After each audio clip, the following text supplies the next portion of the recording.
Assalamualaikum warahmatullahi wabarakatuh. Perkenalkan, saya Aulia Purnama Indah Sinaga dengan NIM 2103050064. Pada video kali ini, saya akan menjelaskan materi mengenai kandungan pektin pada berbagai jenis buah-buahan. Pektin merupakan senyawa polisakarida yang larut dalam air dan merupakan bagian dari asam-asam pektinat yang mengandung gugus-gugus metoksil, di mana fungsi utama pektin ini yaitu sebagai pengental dan juga sebagai pembentuk gel. Adapun fungsi lainnya yaitu sebagai bahan pembentukan dalam pembuatan selai, dalam pembuatan jelly, sebagai produk buah-buahan kemasan, juga sebagai produk pembuatan susu fermentasi, dan dalam pembuatan jus, serta dalam pembuatan es krim sebagai penstabil. Pektin secara umum terdapat di dalam dinding sel primer tanaman, terkhususnya di antara sela-sela selulosa dan hemiselulosa. Senyawa-senyawa pektin juga berfungsi sebagai bahan perekat antara dinding sel satu dengan yang lainnya, dan bagian antara dua dinding sel yang berdekatan ini disebut sebagai lamela tengah. Pektin merupakan salah satu polimer heterosakarida dengan penyusun utamanya berupa polimer asam D-galakturonat yang berikatan dengan alpha-1,4-glikosidik.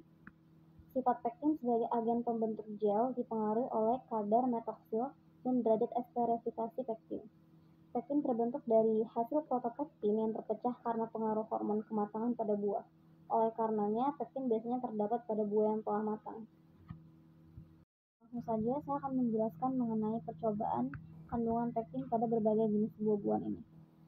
Adapun tujuan dari percobaan ini yaitu untuk mengetahui kandungan pektin pada berbagai jenis buah-buahan dan juga untuk mengetahui cara pengujian pektin pada berbagai jenis buah-buahan. Dan bahan-bahan yang diperlukan yaitu ada alpukat, jambu merah, mangga, kuini, sirsak dalam kategori mentah dan matang morfologis. Adapun alat yang diperlukan pada percobaan ini yaitu sarung tangan, kertas saring, blender buah, pisau stainless steel, plastik politetilen, piring, baskom, sendok stainless steel, karet gelang, pipet tetes panjang dan pendek, tabung reaksi, penjepit tabung, spatula, serbet, masker, kain lap, gelas ukur, beker glass, bulb, timbangan analitik, pipet volume, dan terakhir yaitu lemari pendingin.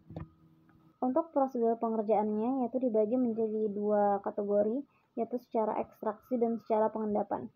Dan untuk secara ekstraksi, tahap pertama yaitu bahan di trimming terlebih dahulu, kemudian bahan yang sudah di trimming dicuci, lalu ditimbang sebanyak 100 gram.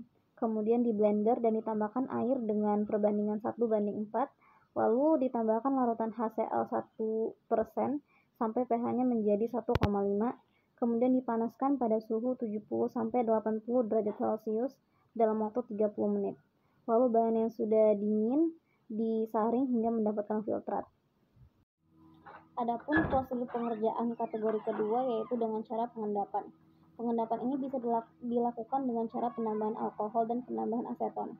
Tahap pertama yaitu bahan yang telah didinginkan ditambahkan alkohol ataupun aseton dengan perbandingan 1:2, kemudian bahan tersebut disaring hingga mendapatkan filtrat, lalu dikeringkan pada suhu 40-60 derajat Celcius selama 1 jam, kemudian dihitung berat pektin tersebut dengan rumus persen pektin sama dengan berat endapan per berat sampel dikali 100%. Baik, sekian dari video saya mengenai penjelasan kandungan pektin pada berbagai jenis buah-buahan. Lebih dan kurang saya mohon maaf. Terima kasih.